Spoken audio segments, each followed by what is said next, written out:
Olá, pessoal. Hoje nós vamos falar um pouco sobre o framework Django, que é um framework desenvolvido para fazer sistemas web em Python, né? Eu sou o professor Tassiano, aqui da Universidade Federal do Rio Grande do Norte. Eu sou professor do curso Sistemas de Informação.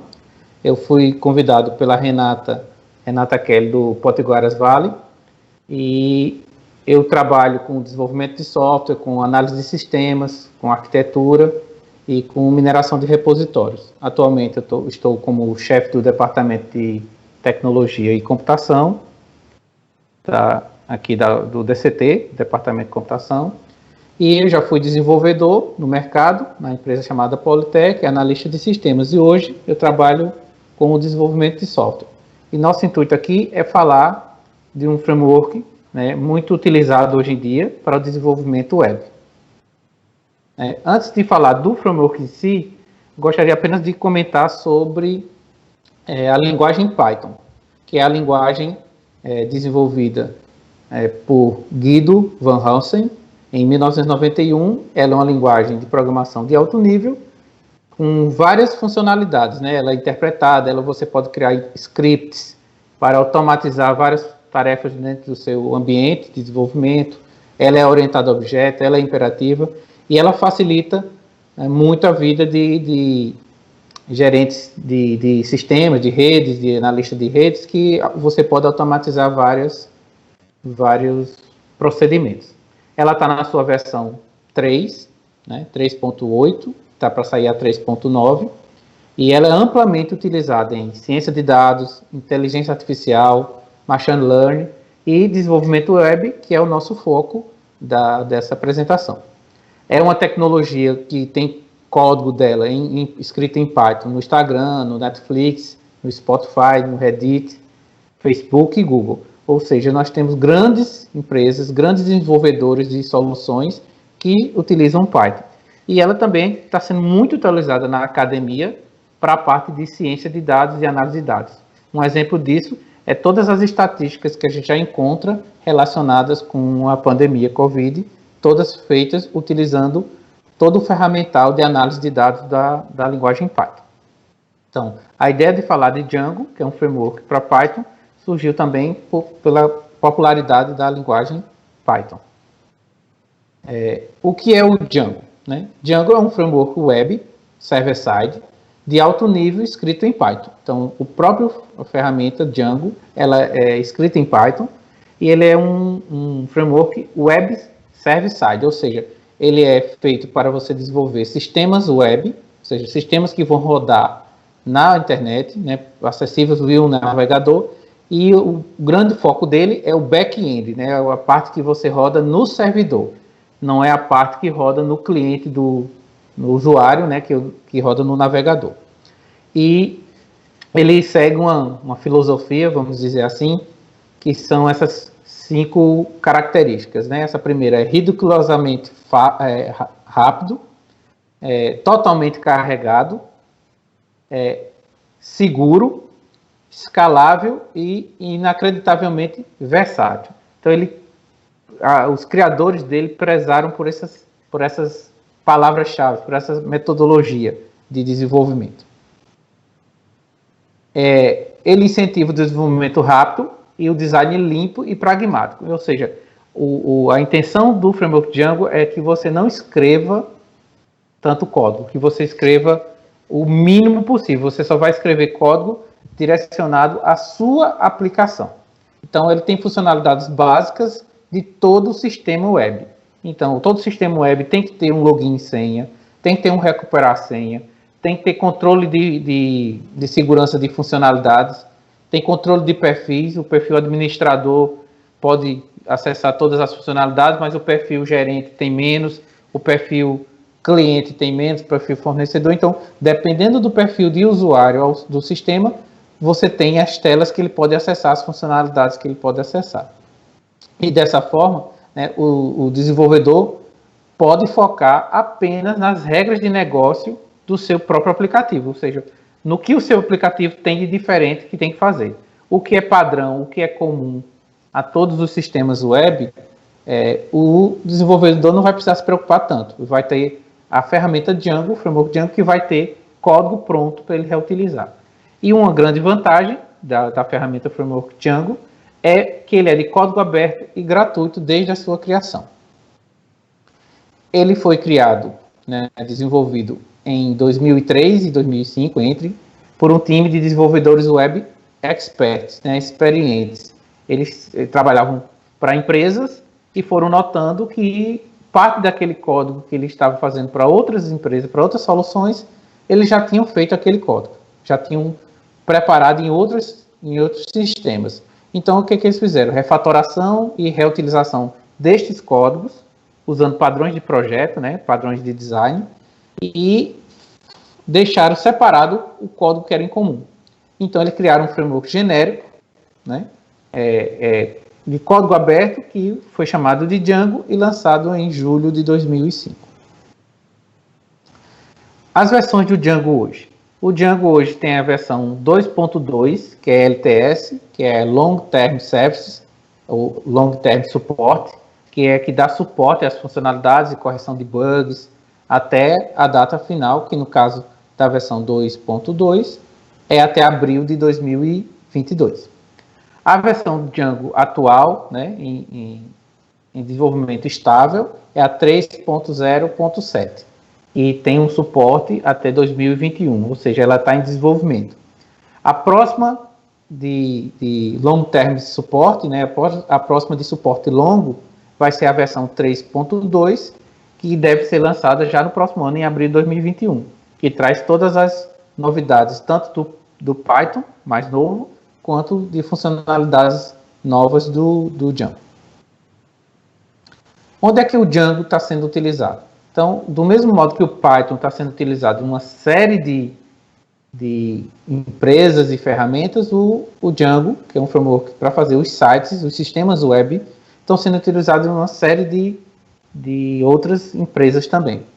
Essas podemos citar, né? O Instagram utiliza em parte da sua plataforma o Django, a Mozilla, que faz o navegador Firefox, a National Geographic, o Open Knowledge Foundation também utiliza, o Pinterest e o OpenStack.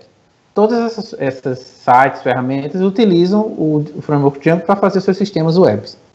Essa informação está no próprio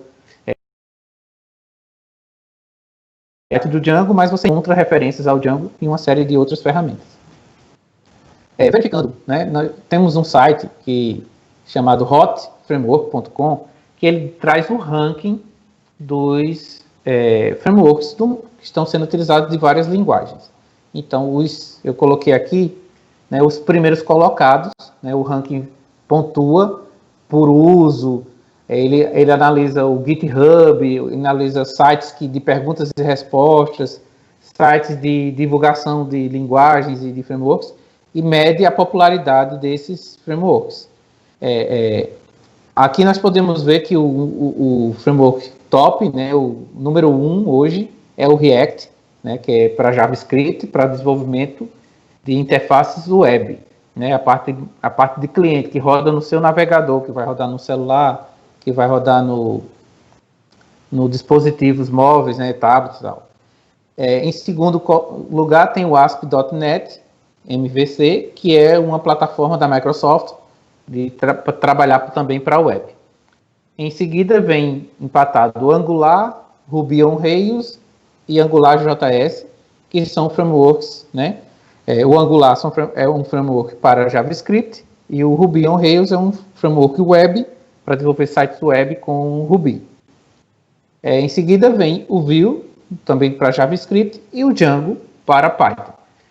Em seguida tem o Laravel, que é para PHP, e o Spring para Java. O que é que a gente pode tirar de conclusão dessa informação? Que em cada linguagem hoje importante no mercado, Java, Python, PHP e JavaScript, tem pelo menos 2 frameworks no top de uso. Então, o Django está entre os mais utilizados hoje e tem uma comunidade de desenvolvedores, tanto da própria ferramenta como de usuários do framework, que é dinâmica, que você pode tirar dúvidas. Então, tem Tem grupos no WhatsApp, tem grupos no Telegram, tem sites dedicados apenas para discutir as ferramentas, as funcionalidades e dúvidas do Django. Então, falando um pouco mais agora de como está organizado o framework. A maioria dos frameworks para web, eles seguem um padrão de projeto chamado MVC, que é Model View Controller. Então, cada camada dessa tem uma responsabilidade, né? O padrão de projeto utilizado no framework Django é o MTV. É um padrão bem semelhante ao MVC, só que ele tem uma nomenclatura um pouco diferente. Isso foi uma ideia do próprio desenvolvedores do Django de mudar, né, de dar uma alterada, porque eles são, digamos, um framework opinativo. O que isso quer dizer? Ele é um framework que tenta demonstrar como é a boa prática de desenvolver. Ele indica como você deve estruturar seu código. Outros frameworks deixam você livre para escolher a organização do seu código, como você quiser. Só que o Django não, ele meio que opina, diz, olha, organize seu código desta forma.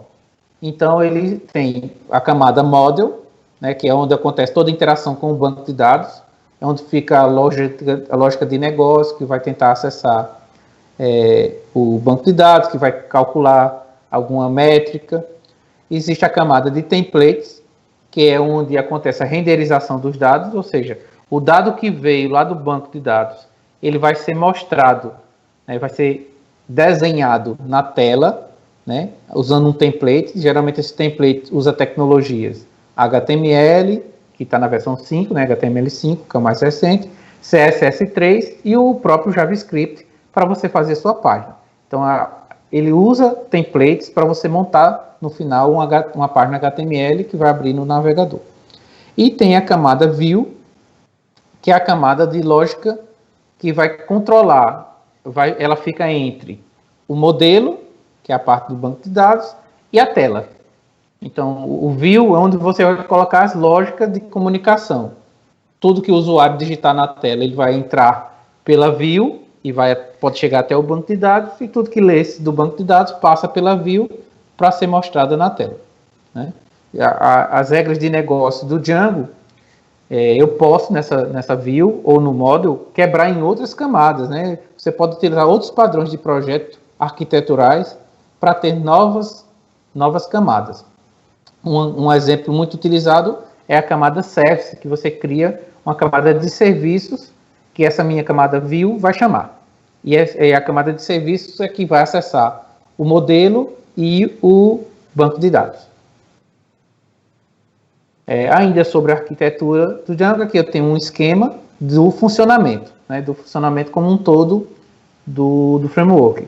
Ele vai receber uma solicitação, uma requisição HTTP, né, via navegador, que são as URLs, você vai digitar lá no seu navegador a URL, ele vai interpretar essa URL e vai encaminhar a solicitação para a view apropriada, ou seja, ele vai identificar na URL qual entidade de visão, né, vai ser chamada, que é onde está a lógica que vai decidir o que vai fazer.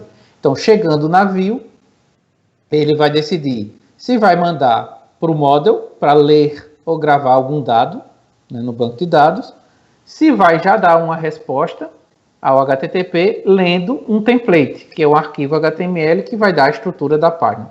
Então, ele vai ler os dados, vai ler o template, e com essa combinação ele vai renderizar uma página HTML. O que é que eu preciso para desenvolver utilizando o framework Django? Eu preciso de um ambiente de desenvolvimento com o Python 3 instalado, né? A partir do Django 2.1, eu só posso utilizar o Python 3, né? A versão do Django para o Python 2.7, que está sendo já substituído em muitos sistemas operacionais, só até a versão 1, já não está sendo mais nem utilizada. Eu geralmente utilizo um ambiente virtual, né, para restringir as modificações do meu sistema. É apenas uma metodologia de desenvolvimento que se usa hoje. Aí você pode utilizar o venv, que é um ambiente virtual do Python nativo, a partir da versão 3.7, se eu não me engano, ou utilizar o virtualenv, que é uma outra ferramenta para ambientes virtuais em Python. Eu utilizo, né, o pip, que é o gerenciador de pacotes do Python, assim como tem os gerenciadores de pacotes npm do JavaScript, o YARN do JavaScript, e ele também é acessível a praticamente todos os bancos de dados.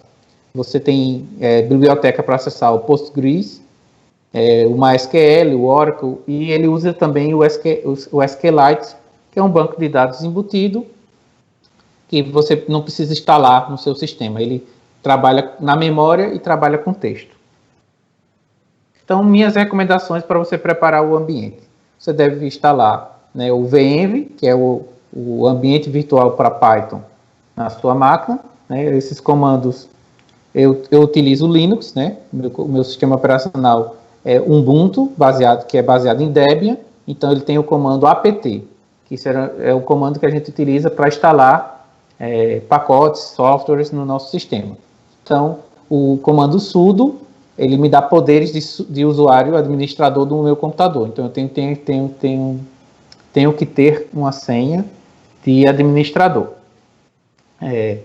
Então, eu instalo o Python 3 Dev, que traz bibliotecas para auxiliar o desenvolvimento de software. Então, ele traz uma gama de ferramentas que eu vou precisar utilizar. Instalar o Python 3 VEnv, que é o ambiente virtual nativo do Python 3. E, se precisar, né, que geralmente você tem no Python 3 instalado, não precisa instalar o pip, mas o pip é o Python 3-pip, é o gerenciador de pacotes. Pronto. Com esses três componentes, né, essas três bibliotecas instaladas no seu sistema, você vai estar com o sistema pronto para o desenvolvimento. Então, eu inicio sempre criando uma máquina virtual, um ambiente virtual, né, que é para que tudo que eu instalar nesse meu software, ele vai ficar contido nesse ambiente e não vai, digamos, misturar com a minha máquina, com o que está instalado no sistema operacional. Então, eu utilizo esse comando, depois que eu instalo o VEnv, Python 3, -m, aí VEnv, que é a ferramenta que eu estou utilizando, e eu coloquei o nome aqui, env, como o nome do meu ambiente, mas pode ser qualquer nome que você queira colocar. Para ativar ele, ou seja, para eu ativar essa bolha, onde tudo que eu instalar vai ficar aqui dentro, eu utilizo o comando source e digito env bin activate, que env é o nome do meu ambiente. E você deve estar na pasta raiz onde você instalou ele, né? Na pasta anterior, a pasta dele. Geralmente, depois que eu ativo o meu ambiente virtual, eu rodo um comando apenas para atualizar, né, o gerenciador de pacotes pip, apenas para deixar a versão mais atual, mas não é uma coisa obrigatória. Então, o comando que eu utilizo é o pip, é o Python. Depois que você ativa, uma coisa boa de lembrar, depois que você ativa com o source, né, eu não preciso digitar Python 3. Eu posso utilizar só Python, porque dentro daquele ambiente, dentro daquela bolha, né, que é o meu ambiente virtual, o Python que existe é só o Python 3.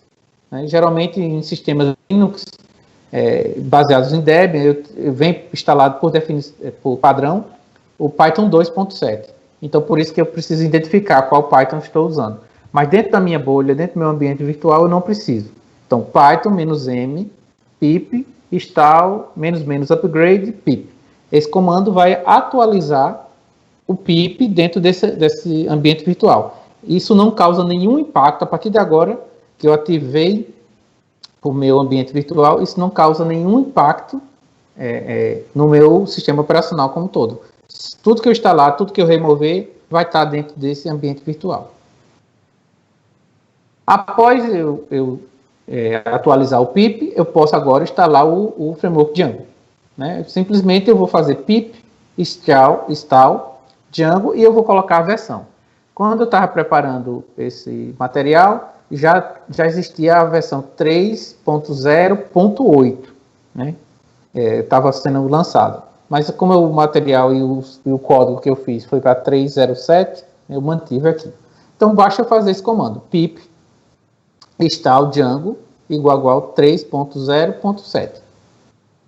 Se for o caso, você pode colocar também essa dependência do Django lá no seu requirements.txt, que é um arquivo onde você define o que o seu sistema usa ou não usa. Eu tenho o código desse sistema, eu vou mostrar a hierarquia dele, aí vai ficar mais claro onde fica esse arquivo. Então, depois que eu instalei o Django, eu posso começar agora a trabalhar com o próprio framework. Eu não preciso trabalhar nem com o Python diretamente, nem com o pip. Eu posso trabalhar diretamente com o framework do Django. Então, para criar um projeto do Django, simplesmente eu vou fazer Django, admin, start project, gestor. Eu escolhi um nome de um gestor de laboratórios. É onde eu vou fazer a gerência de vários laboratórios. Na universidade tem vários laboratórios de pesquisa e eu quero catalogar, ver quem são os usuários desse laboratório e tal. Então, eu comecei a bolar uma ideia de um sistema de gestor de laboratórios. Então, para eu criar esse projeto do Django, basta eu rodar esse comando Django admin start project gestor lab. E depois eu entro na pasta. Então, eu vou passar aqui para mostrar o terminal, que eu já tenho ele aqui rodando, vou cortar ele aqui, limpar a tela. Então, aqui eu já fiz a instalação, né, os Python 3 Dev, o Python 3 pip, o Python 3 venv, já criei o ambiente virtual, né, vou até desativar aqui para mostrar a vocês. Pronto, eu estou no meu diretório, né? Eu criei um diretório chamado Gestor Lab, né? Na minha máquina, e eu vou ativar agora meu ambiente virtual. Então, comando source, já tem aqui dentro dessa pasta um venv bin activate, pronto. Ele aqui o meu terminal, ele está exibindo, ele mostra aqui que eu ativei o venv, mas aqui é uma configuração particular, você tem que instalar. Tá, mas ele já mostra, em ambientes Linux, ele mostra qual foi o ambiente que você ativou. Pronto, a partir de agora eu posso instalar coisas, posso remover coisas dentro desse ambiente. Então, para criar um projeto, como a gente estava falando, eu vou sair aqui do Gestor Lab, né, vou criar um novo projeto só para mostrar para vocês. Seguindo o comando já do Django, eu já tenho o Django aqui instalado. Então, eu vou fazer Django admin, start project. Aí eu posso criar, né, qualquer projeto, né, para ele. Caso start project. Então, eu vou mudar o nome aqui, vou dizer aqui, o projeto é CoRN Project. Então, ao dar Enter, ele já vai criar aqui no meu diretório uma pasta GoRN Project, que se eu listar o conteúdo dela, eu vou ter dois arquivos. Aliás, vou ter um arquivo chamado manage.py, que é do próprio Django, e ele é o gerenciador de tudo, né? Ele vai nos ajudar a gerenciar toda a nossa aplicação, e ele já cria uma pasta com o nome do projeto. Se eu entrar dentro dessa pasta projeto, ele já cria com alguns arquivos. Né? Ele já cria com os arquivos ASGI, init, esse arquivo interno do Python, né? Que quer dizer que isso é um pacote, init.py, aí o settings.py, o urls.py e o wsgi.py. Por enquanto, nós só precisamos nos focar em settings.py e urls.py, que são os dois arquivos que nós vamos mexer, que são o arquivo de configuração do meu sistema e o arquivo de URLs, ou seja, que URLs vão ter ações quando a pessoa digitar lá no navegador. Bem simples, ele já cria isso para a gente quando a gente cria o comando. Já com essa criação bem simples aí, eu já posso testar. Né? Para testar, eu vou já usar o manage.py, que é um script feito pelo Django, né, para chamar algumas funções. A função que eu vou chamar agora é a função runServer. A runServer é um servidor, né, interno do Django para a gente testar. É um servidor de desenvolvimento. Ele não deve ser utilizado em produção. Em produção, geralmente, você pode configurar o Apache, né, que é um servidor de aplicação bem robusto, e você configura o WSGI dentro dele para ler o aplicativo em Python. Ou então o Nginx também está sendo muito utilizado. Então vou executar esse comando, python-py run server. Ops, estou na pasta errada.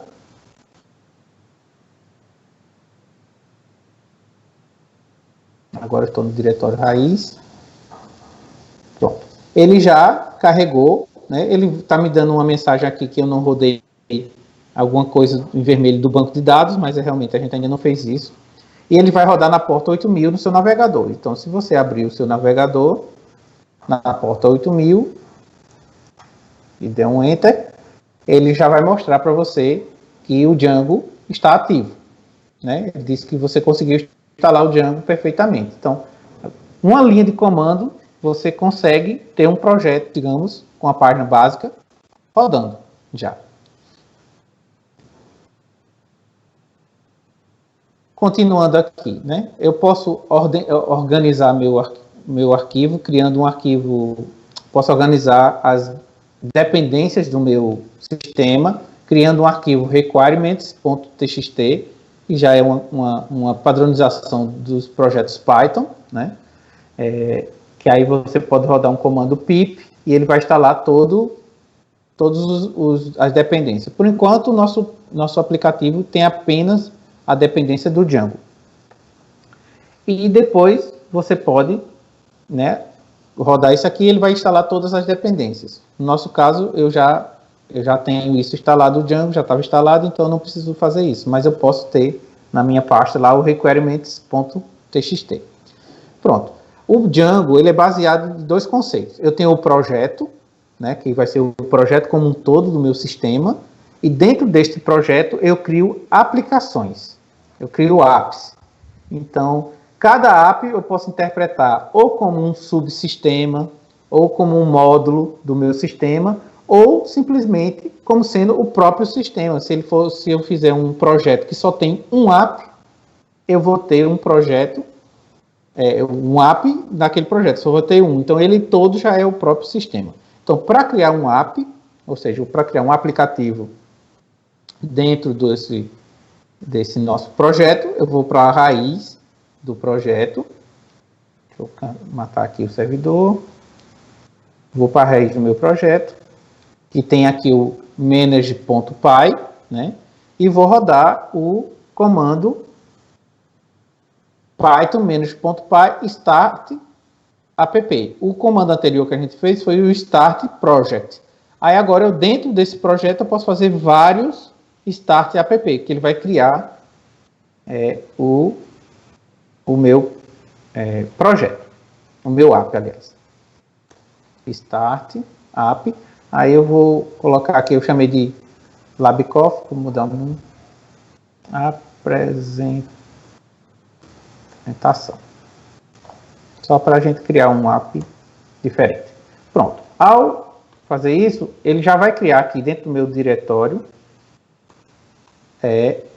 um aplicativo, um módulo, um subsistema, como você queira chamar, chamado apresentação, que pertence ao projeto GoRN.project.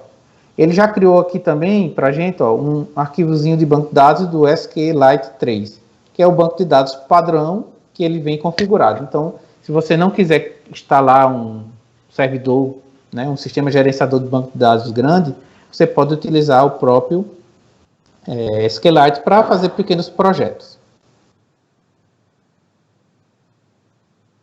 Aí, como é que fica a minha estrutura de diretórios ali, né? Para não ficar muito difícil de ver, eu coloquei aqui. Então, ele cria, né? Aqui no meu caso, o nome do projeto é Gestor Lab, né? Então, ele cria essa estrutura. Quando você cria o projeto, ele cria a estrutura Gestor Lab e cria o arquivo manage.py, que é o arquivo principal do Django para fazer comandos.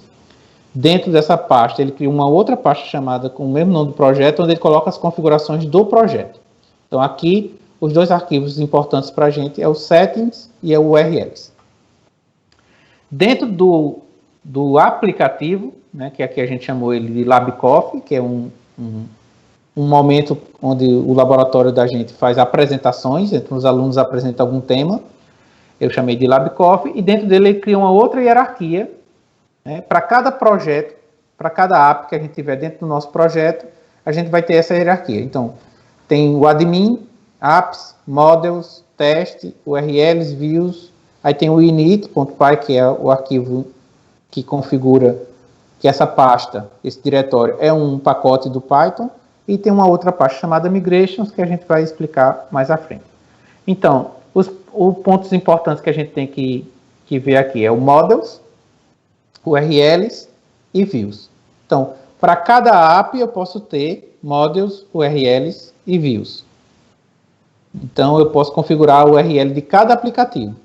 Eu posso configurar as views, que são as regras de negócio de cada aplicativo, e posso ter os modelos, que são os meus dados, que vão para o banco de dados para cada aplicativo. E nesse caso aqui de URLs, eu controlo, né, todas elas, todos os apps, e no settings eu faço as configurações importantes do projeto. A primeira configuração importante do projeto são os aplicativos instalados, né?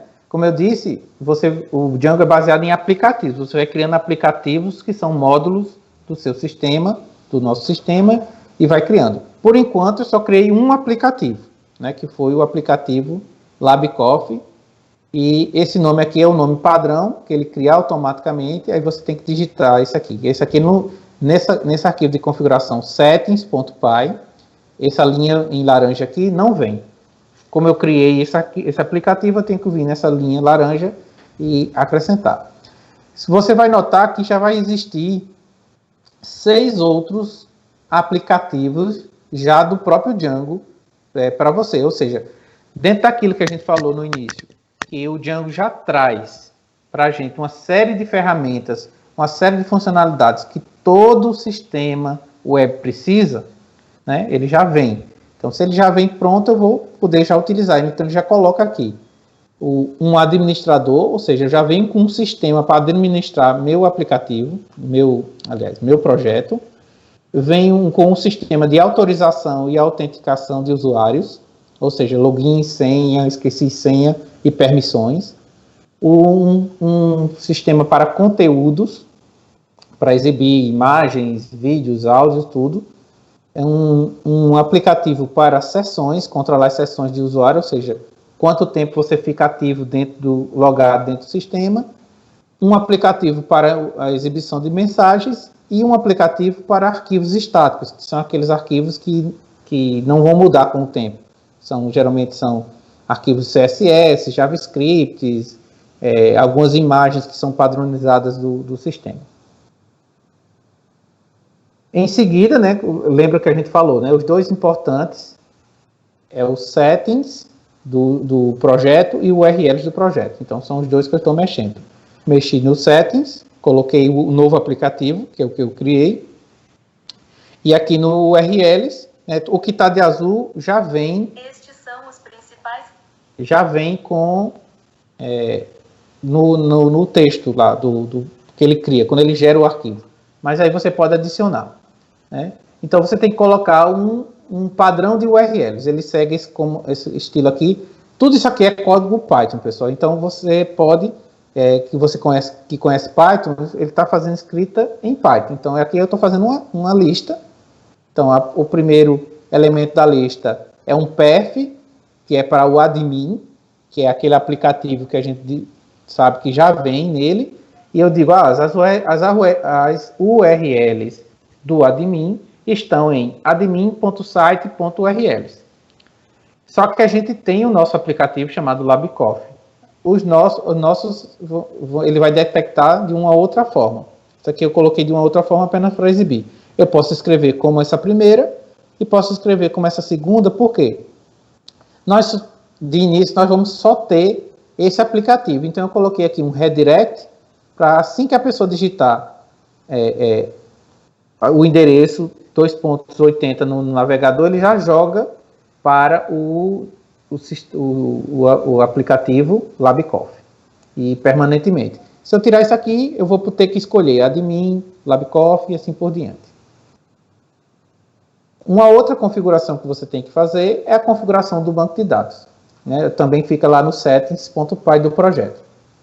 Aqui eu vou dizer, né, que o meu banco de dados, o banco de dados default, ou seja, o banco de dados padrão, a engine dele é o SQLite. Então, para cada tipo de banco tem um endereço, tem um nomezinho específico, né? Mas sempre começa com Django, DB, backends, ponto e o nome do banco de dados.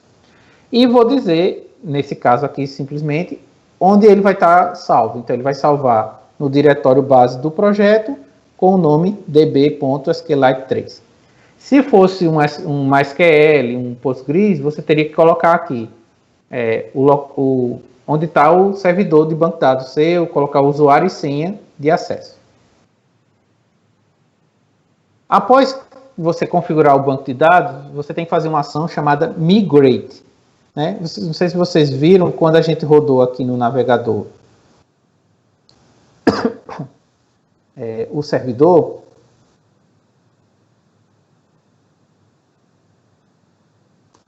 ele mostra uma mensagem em vermelho, que ele está dizendo aqui, olha, você tem 17 migrações não aplicadas. Migração, no caso, é um conceito que surgiu nesses frameworks mais novos, né, de desenvolvimento web, que ele faz a criação das tabelas no banco de dados automaticamente a partir dos modelos. Você não vai precisar abrir o banco de dados, o SGBD do banco de dados, para você lá criar uma tabela para cada entidade do seu projeto. O Django faz isso automaticamente. Então, a gente tem que rodar o comando de migrations aqui para poder que ele crie. Por enquanto, ele não criou nenhuma tabela. Então, eu tenho que rodar. Sempre quando eu estou usando o Django, eu vou utilizar o manage.py. Então, python-py migrations, make migrations, e python-py migrate. O make migrations, ele vai ler o que está lá escrito nos meus modelos e vai transformar isso em SQL, que o comando migrate vai executar. Então, um comando cria o SQL e outro comando cria as tabelas, executa aquele SQL no banco. Isso é chamado de objeto relacional mapper. Então, é uma ORM. Né? Existem vários frameworks dedicados ao ORM em outras linguagens e até no próprio Python, separados do Django. Mas, no caso, o Django já traz isso para a gente também. Então, lá no meu terminal, eu vou fazer Python, manage.py. O primeiro comando é o make migrations. Ele não achou nada aqui. E eu vou agora fazer o migrate.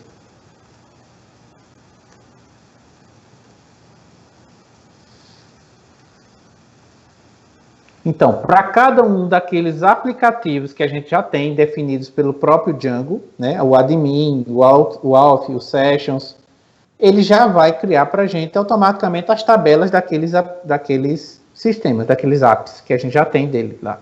Se o nosso tivesse entidades, ele criaria o nosso também, e a gente vai fazer isso no próximo passo. Então, ele vai pegar todos os apps que já existem lá. Então, após isso, eu já posso criar, né, um super usuário, ou seja, eu vou criar o usuário administrador do meu sistema, né, que também eu vou usar o python-py.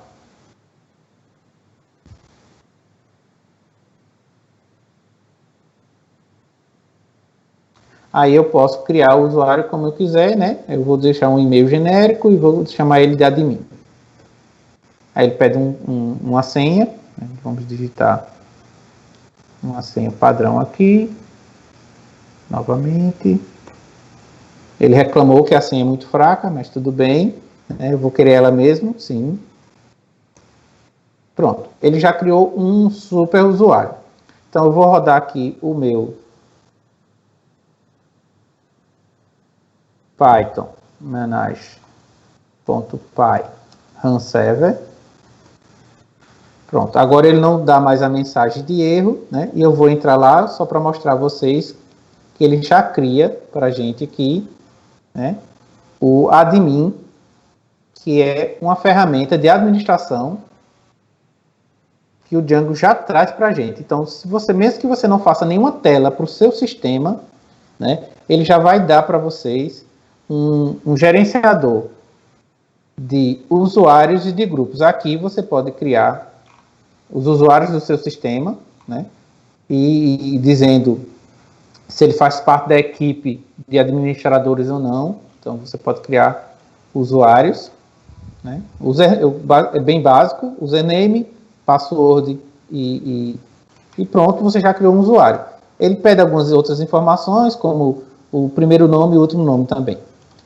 E você pode criar grupos de usuários. Então, por exemplo, seu sistema tem administradores, aí você cria admin, grupo admin, né? Por exemplo, grupo gadmin. Aí você pode dizer todas as permissões que esses usuários vão ter. Aí você pode criar também um grupo de clientes. Aí você diz quais funcionalidades esse grupo vai ter. Essas funcionalidades ele lê a partir dos seus apps, né? Por enquanto, do nosso a gente não tem nenhum, mas ele lê automaticamente. Aí você seleciona e pode dizer o que aquele grupo pode fazer ou não.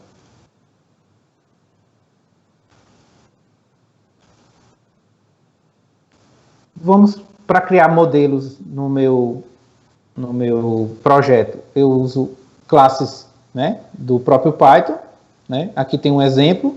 Eu quero criar um modelo que é um autor, né, que no nosso caso, nossa ideia aqui é ter um sistema que controla as apresentações. Então, tem apresentações e os autores dessas apresentações. Então, aqui simplesmente eu criei uma classe do Python, né? Python é orientado a objeto. O nome dessa classe é autor e ela herda de models.model, que aqui já estou chamando o model do framework Django. Aqui, entre aspas, é comentário. Então, esse meu autor tem um primeiro nome, um último nome e um e-mail. Aí, para a construção de modelos no Python, ele segue toda digamos, ele tem tipos que são idênticos aos tipos que você salva no banco de dados. Então, tem um char field, é um campo de texto, né, porque você vai colocar o nome, o primeiro nome, e aqui eu digo o tamanho. O last name também é um campo de texto, que eu digo o tamanho máximo também. E aqui o e-mail, que ele já tem, ó, pessoal, ele já tem, no modelo deles, ele já tem um tipo de e-mail para o e-mail, e-mail field, né, atributo do tipo e-mail.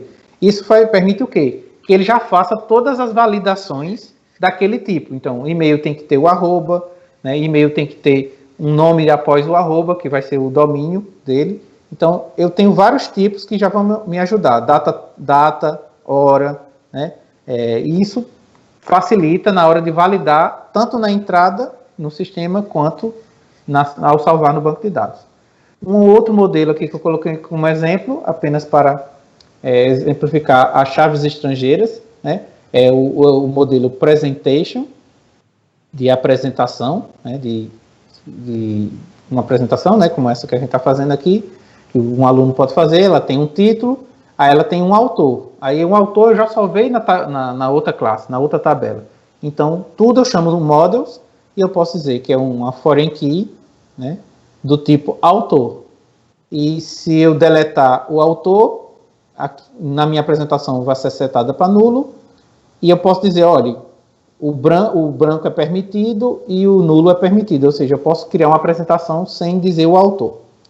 Tem uma descrição, que aqui já é outro tipo, é um text field, onde ele tem um máximo de 500, e eu tenho uma mensagenzinha de help, de ajuda, que vai exibir lá.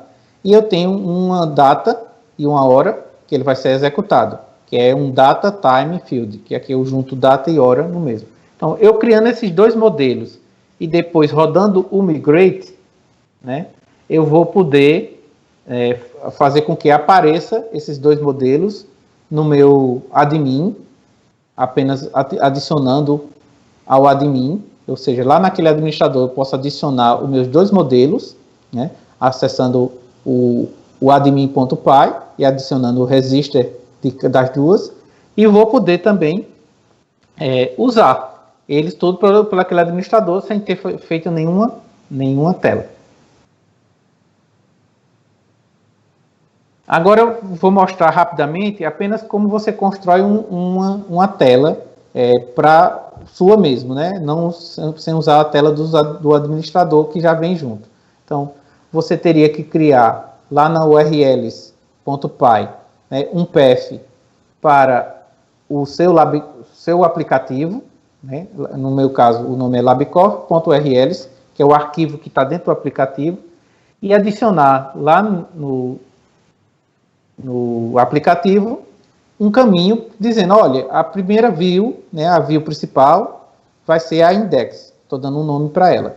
E aí eu construo, deixa eu ir até a view, eu acho que eu pulei aqui, a view. Eu construo lá no views.py um comandinho index, que é o que eu estou chamando naquela URL. Então, ao chamar aquela URL, o que eu estou fazendo? Ele recebe um request, que é o que vem pela URL, né, do navegador. Eu estou indo aqui, eu estou dizendo, lá no models autor, eu estou pegando todos os objetos, ou seja, eu estou pegando todos os autores salvos, e pego esses autores, coloco numa variável chamada contexto, que eu vou passar para o renderizador do Django, que ele vai pegar o meu index HTML e vai preencher as variáveis nesse index com o contexto, com o que é todos os meus autores. E para isso funcionar, eu tenho também que colocar, né, a variável dentro desse meu index, né, que o index aqui simplesmente é um HTML enxuto, só que eu uso essa notação abre chaves, %, chaves e fecha, % e fecha chaves, porque aqui eu quero colocar comandos Python, né, comandos Django, para poder serem executados. Então, mas aí eu vou mesclar isso com o próprio HTML, né, H1, o P, que é parágrafo do HTML, e vou ter um bloco de conteúdo. Com isso aqui eu posso ter, né, um HTML base, que vai ser a estrutura da minha página HTML, que geralmente eu boto aquele menu lateral na esquerda, boto o cabeçalho, boto um rodapé, e aí eu vou poder manipular apenas o conteúdo daquela página. E só para finalizar, né, eu posso adicionar também já as telas, né, a ferramenta de login e senha dos usuários. Para ativar esse login e senha dos usuários, eu vou chamar um outro aplicativo que não vem para o padrão, mas ele já está lá também, que chama-se Accounts. Então, lá no URLs, né, principal, lá do projeto, eu vou acrescentar um novo path, um novo caminho, chamado Accounts, e ele chama o django.contrib.auth.urls. Ou seja, dessa forma eu já vou estar ativando login, logout e recuperar a senha automaticamente. Só que eu vou precisar, claro, fazer os meus templates HTML para que isso funcione. Minha apresentação, né, eu me baseei no próprio Django projeto, que ele tem um tutorial muito bom, só que a Mozilla, que desenvolve o navegador Firefox, tem um tutorial bem completo, em português, que eu recomendo a todo mundo seguir. Ele traz tudo que eu falei aqui, é bem detalhado, bem mastigado, né? Aqui foi muito rápido, foi só uma apresentação, para mostrar que ele já dá funcionalidades. Eu acessei também o Hot Framework, que é o site que lista os frameworks mais utilizados, né? E aqui está o tutorial do próprio Django, né? no site do Django, o tutorial do 3, que já vai trazer para vocês todos esses detalhes, que eu mostrei aqui também. Então, gostaria de agradecer o convite de Renata Kelly, para participar aqui do evento, e do Potiguaras Vale, né? Aqui está o meu nome, né? Os meus contatos, quem quiser acessar, basta buscar Tassiano Silva no Instagram ou no Twitter. Tem também o Instagram do curso, e o Twitter do curso também é @bsiufrn, e estou aberto aos questionamentos. Muito obrigado pelo convite.